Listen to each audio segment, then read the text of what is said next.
नमस्कार, capital TV देख रहे हैं आप। मैं हूं आपके साथ पूजा। महाराष्ट्र में मुख्यमंत्री पद पर सस्पेंस खत्म हो गया है। लौटकर समंदर वापस आ गया है। जी हां, जिस नाम की ही सिर्फ चर्चा थी उस नाम पर मोहर लग गई है। देवेंद्र फडणवीस महाराष्ट्र के अगले मुख्यमंत्री होंगे। आज देवेंद्र फडणवीस सर्वसम्मति से महाराष्ट्र बीजेपी विधायक दल के नेता चुने गए।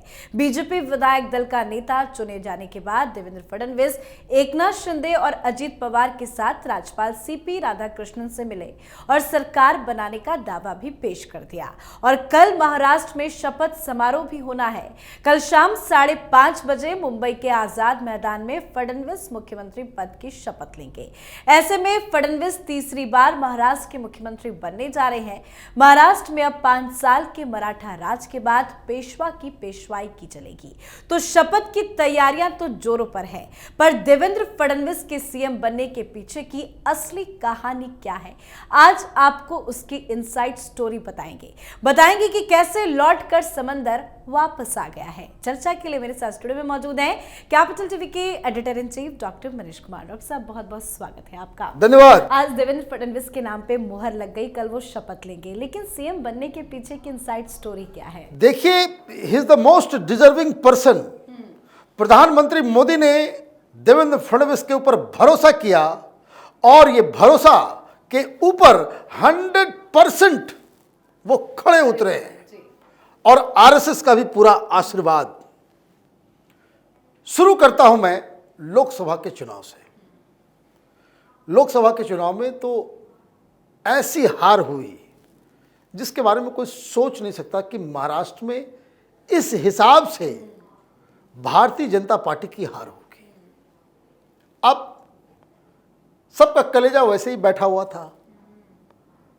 ये दिल्ली में भी लोगों ने मान लिया, आरएसएस ने भी मान लिया, महाराष्ट्र में शिंदे हो, अजित पवार हो, सारे लोग बिल्कुल उनको लगा कि अब तो सवाल नहीं है, जीतने का कोई सवाल ही नहीं है।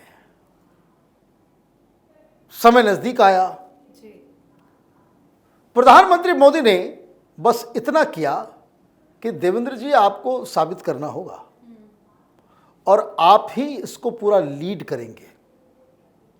आप अपने हिसाब से स्ट्रेटजी बनाइए, जो मदद चाहिए दिल्ली से आपको मिल जाएगा।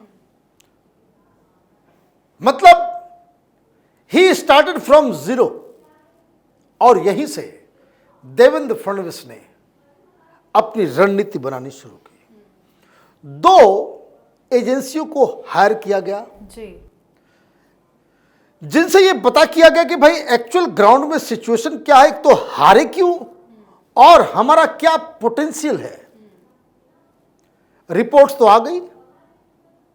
फर्क भारतीय जनता पार्टी और बाकी पार्टियों में ये है कि ये एजेंसियों से सर्वे लेते हैं, इनपुट लेते हैं, लेकिन उनको सिर पे बिठा करके स्ट्रेटजी बनाने का अधिकार नहीं देते।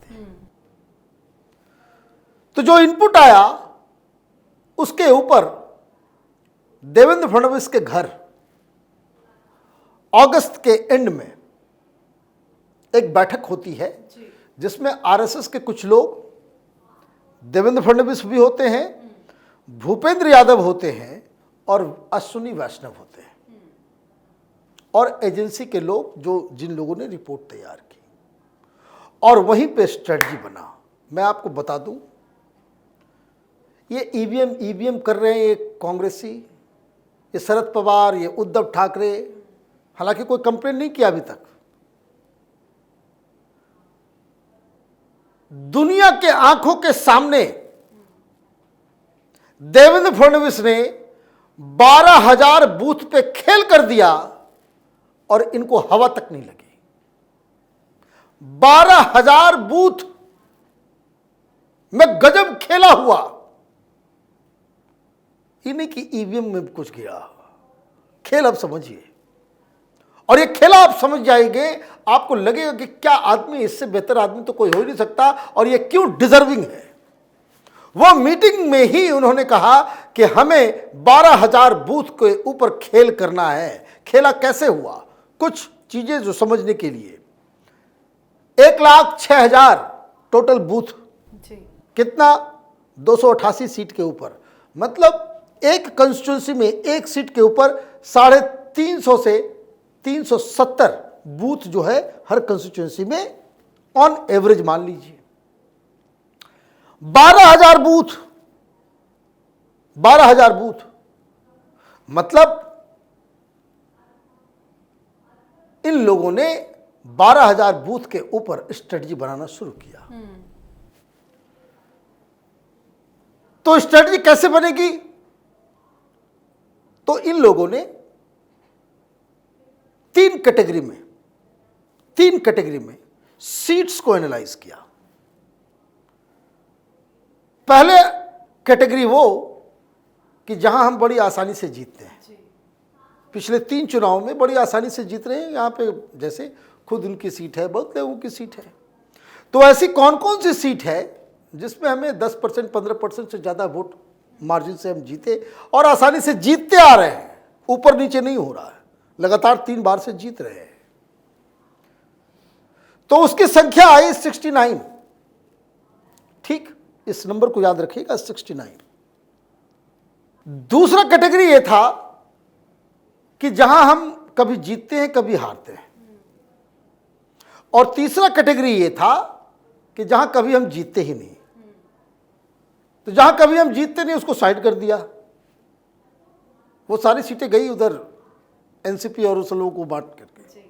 और जहां हम कभी जीतते हैं कभी हारते हैं उसमें भी स्पेसिफिक कि जब हम हारे तो वो 3% 4% का डिफरेंस हो और जीते तो 3% 4% का डिफरेंस हो।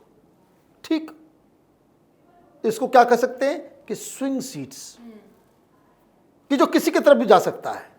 जो हमारे पास परमानेंट है, जहां हम हारेंगे ही नहीं, वो कितना हो गया? 69। ठीक, अब ये जो स्विंग सीट्स के बारे में जब उसका आकलन किया गया, उसका नंबर तैयार किया गया, तो वो तैयार होकर के आया 80। 288 में से 80 सीट। अब यहीं पे समझिए कि जो 12,000 बूथ है ये इन 80 सीट में सिलेक्ट किया गया। खेल कहां होना है? जहां हम जीत रहे हैं वहां खेल नहीं, जहां हम पूरी तरह से हार रहे हैं खेल नहीं, जहां हम जीतते हैं हारते हैं, जो स्विंग कर सकता है इधर से उधर इधर से उधर, उन 80 सीटों के ऊपर 12,000 बूथ पे होगा खेल। तो इसका मतलब क्या हुआ कि on average 80 seat, 12,000 polling booth, तो 150 पोलिंग बूथ हर कंस्टिट्यूएंसी में हमको कंसंट्रेट करना है। किस पे करेंगे आप? क्योंकि ऑन एवरेज 350 के आसपास है और 150 के ऊपर ही कंसंट्रेट करना है, एक सीट के ऊपर। तो बूथ को भी इसी तरीके से एनालाइज किया गया। 3 कैटेगरी 12,000 बूथ में। एक तो 80 सीट समझ में आ गया आपको कि 80 सीट पे ही कंसंट्रेट करना है, बाकी सबके तरफ नहीं जाना है, जीत लाना है, ये 80 के ऊपर कंसंट्रेट कर दो। तो पहला श्रेणी जो बूथ का है, फर्स्ट कैटेगरी, कि जहां पिछले 3 चुनाव में हर बार हमको ज्यादा वोट मिले हो। मतलब ये वोट हमेशा हमको ज्यादा मिल रहा है, मतलब यहां पे बीजेपी के वोटर है, परमानेंट वोटर है, 3 बाद लगातार वोट मिल रहा है, इसका मतलब परमानेंट वोटर है। दूसरा कैटेगरी जहां कभी कम मिला हो जहां कभी ज्यादा मिला हो, मतलब ठीक वैसा ही हारे और जीते, वो स्विंग। और तीसरा कैटेगरी जहां हमेशा कम वोट मिला है, इसको भी छोड़ दो। तो जहां कभी ज्यादा कभी कम होता है, तो ये जो 80 सीटों के अंदर इन बूथ के ऊपर कंसंट्रेट किया गया। ठीक, अब कंसंट्रेट तो आपने तो चिन्हित कर दिया, ये 12,000 बूथ पे खेल करना है। खेल क्या होना है? अब यहां पे आरएसएस, बीजेपी, संगठन, रिसोर्सेस, सारा चीज जो है अब इसको कोऑर्डिनेट किया गया। इन जगहों पे, इन बूथों के ऊपर महाराष्ट्र से, महाराष्ट्र के बाहर से तमाम, पहला कि महिलाओं को वहां पे उतारा गया और उनको बस एक काम कहा गया कि भैया ऐसा है कि आप जाओ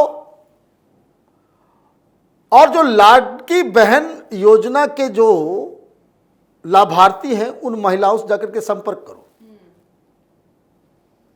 बस यही काम किया इन लोगों ने। इन्होंने संपर्क किया, संपर्क हुआ, ये लोग जो है वहां जाकर के कैंपेन करने लग गए। दूसरा चल रहा था वो मराठा जरांगे फरांगे हैं। उसके बाद क्या हुआ, उसको भी करने के लिए ओबीसी लोगों को भी बिठा दिया गया था। लेकिन ओबीसी वोटर्स को टारगेट करना है, इसके लिए ओबीसी लीडर्स लोगों को मैदान में उतारा गया। कहां जाना है, क्या करना है, ये काम आरएसएस कोऑर्डिनेट कर रही थी। तो जब कैंपेन शुरू हुआ ओबीसी इलाकों में, तो लोगों ने कहा कि भाई पंकजा मुंडे चाहिए। पंकजा मुंडे की मांग होने लग गई कि ओबीसी वोटर्स जो है वो पंकजा मुंडे को देखना चाहता था, उनसे मिलना चाहता था। जहां बोला जाता था कि बच्चा पंकजा मुंडे तुम्हारे गांव आ जाएगी, तो सब लोग खुश हो जाते थे, कहते पंकजा मुंडे आएंगी।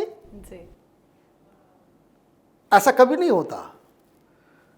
तो पंकजा मुंडे को स्पेशली के हेलीकॉप्टर दिया गया। वो 3 महीने हेलीकॉप्टर से ये गांव से लेकर के वो गांव ये गांव, एक एक दिन में 15-15 जगह वो जाती थी। और कोई बता रहा था कि बिल आ गया, हेलीकॉप्टर का बिल होता है। तो भूपेंद्र यादव वो रिसोर्सेस,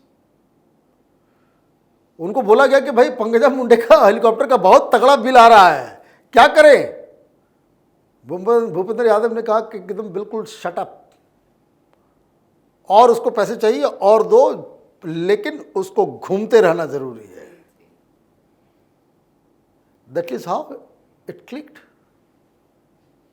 और ये मैं आपको बता रहा हूं पहले, इसमें एक हिंट भी है। कल शपथ होगा, पंकजा मुंडे को भी बड़ा जिम्मेदारी दिया जाएगा। आज आप देखिए दूसरे नंबर पे आई थी प्रस्ताव देने के लिए। क्यों? ये हार्डवर्क है, दिखता नहीं। प्रियंका वाड्रा को आप 2 दिन घुमा दीजिए, चौथे दिन जो है तबीयत खराब हो जाएगी इन लोगों की। ब्रेक ले लेंगे। वीकेंड्स, यहां कुछ नहीं। कार्यक्रम आरएसएस की तरफ से आता था कि यहां जाना है, यहां जाना है। ग्राउंड में आपका संगठन है, लीडर्स ये चाहिए वो जाएंगे, ये चाहिए वो जाएंगे। तो इससे क्या हुआ, ये सारी चीजें हुई। अब एक और वोटर जो चला गया था, हाँ रिपोर्ट में बताया गया कि पिछली बार ओबीसी आपको वोट नहीं किए, आपको वोट जो है नहीं किया गया। किसके द्वारा? आदिवासियों ने भी वोट नहीं किया। अब इस बार क्या किया देवेंद्र फडणवीस ने? जितने आदिवासी इलाके, कहां, 12,000 बूथों के ऊपर, इधर उधर नहीं करना कि हर जगह नहीं करना, ये 12,000 बूथ को जो इन लोगों ने पिन पॉइंट कर लिया। और इन 12,000 बूथ के ऊपर कहा गया भाई जितने कार्यकर्ता हैं मोटरसाइकिल वाले सबको इकट्ठा करो, खाना पीना और टंकी फुल। और दूर दूर आदिवासी इलाके में क्या, दूर दूर इलाकों में वहां पार्टी नहीं जा सकती। इन सब को काम पे लगाया गया, बाकायदा रिसोर्स दिया गया, पेट्रोल दिया गया। ये गांव गांव उन जगहों पे गए जहां कोई पहुंच ही नहीं सका, जहां कोई पहुंच नहीं सका। और क्या जिम्मेदारी दी गई कि आप गांव में जाएं, दोस्ती करें और मोटरसाइकिल वालों को पकड़ें और उनको कहें कि पोलिंग के दिन कम से कम 5 round polling booth, 10 round polling booth, एक एक आदमी को मोटरसाइकिल पे बिठा करके पोलिंग बूथ ले जाना, वोट दिलवाना, वापस उनके घर छोड़ना। ये हुआ है। क्या हुआ फिर इसमें? इन 80 सीटों में, अब देखिए खेल का असर, इन 80 सीटों में अब जो आंकड़े बता रहे हैं 6% वोट जो है बढ़ गया। ये लोग बोले मैं बढ़ गया, ये बढ़ गया, वो हो गया, वोटिंग क्यों पिछले बार से ज्यादा हो गया। This is the reason, this is the reason. और सबसे बड़ी चीज जो चाणक्य जो कहते हैं कि जो प्लान आपने माइंड में बनाया वो प्लान अगर ग्राउंड में उतर गया तो वही तो राजनीति का चाणक्य कहलाता है। बिल्कुल। तो कहां कहां काम हुआ। एक जो 69 सीट्स जो थी जहां बीजेपी हमेशा जीतती है, जिसके ऊपर उतना ध्यान नहीं दिया गया, और जहां हमेशा हारती है उसको तो खत्म कर दिया गया। तो वो 69 सीट्स का हाल क्या हुआ चुनाव के बाद। उन 69 सीट्स में 64 जीती, उसमें भी 5 हारे। जहां हमेशा जीत रहे थे उसमें 5 हारे, लेकिन क्या हुआ 69 सीट्स में 64 सीट्स आप जीत गए। और ये जो 80 सीट था जो इधर उधर था, नॉट श्योर, और आपने ये जो पूरा खेल किया 12,000 बूथ के ऊपर, इन 80 सीटों में आप जीत के आए 68 और 64 कितना हुआ 132। ये कहानी है। और जिन बेवकूफ़ों को लग रहा है कि ईवीएम में खेल हो गया तो ये हो गया तो वो हो गया, no, share good plan, good execution, और सबसे बड़ी चीज आपके पास इन प्लान को जमीन पे उतारने के लिए, उसको सक्सेस करने के लिए आपके पास एक रोबोस्ट संगठन, कमिटेड कार्यकर्ता। तो ये अच्छे लीडर, अच्छा संगठन, डेडिकेटेड कार्यकर्ता, उसकी जीत है ये 132। इस हिसाब से जो यहां पाया गया ये मिस झारखंड में आपने कर दिया। और इसी तरह का मेहनत अगर आप दिल्ली में करोगे, बिहार में करोगे, बंगाल में करोगे, कहीं भी करोगे, इस तरह की कमिटमेंट के साथ अगर आप मेहनत करोगे, आप चुनाव हार ही नहीं सकते। बिल्कुल, मेहनत तो रंग लाती है। राइट। बहुत बहुत धन्यवाद सर समझाने के लिए। धन्यवाद। तो महाराष्ट्र में मुख्यमंत्री चेहरे को लेकर सस्पेंस से पर्दा उठ चुका है। भारतीय जनता पार्टी के विधायक दल की महत्वपूर्ण बैठक में देवेंद्र फडणवीस को नेता चुना गया। वो अब महाराष्ट्र के नए मुख्यमंत्री होंगे। फडणवीस 5 दिसंबर यानी कि कल ही सीएम पद की शपथ लेंगे। तैयारियां पूरी है। शपथ समारोह भी काफी भव्य होगा। विधायक दल का नेता चुने जाने के बाद फडणवीस ने सबसे पहले एकनाथ शिंदे और अजित पवार का धन्यवाद किया। उन्होंने कहा कि वो प्रधानमंत्री नरेंद्र मोदी के विजन को आगे बढ़ाएंगे। इसके साथ ही उन्होंने बीजेपी के नारे एक है तो सेफ है को भी दोहराया। तो महाराष्ट्र को उसका अगला मुख्यमंत्री मिल चुका है। आप अपनी राय कमेंट कर लिखें। देखते रहिए कैपिटल टीवी। नमस्कार।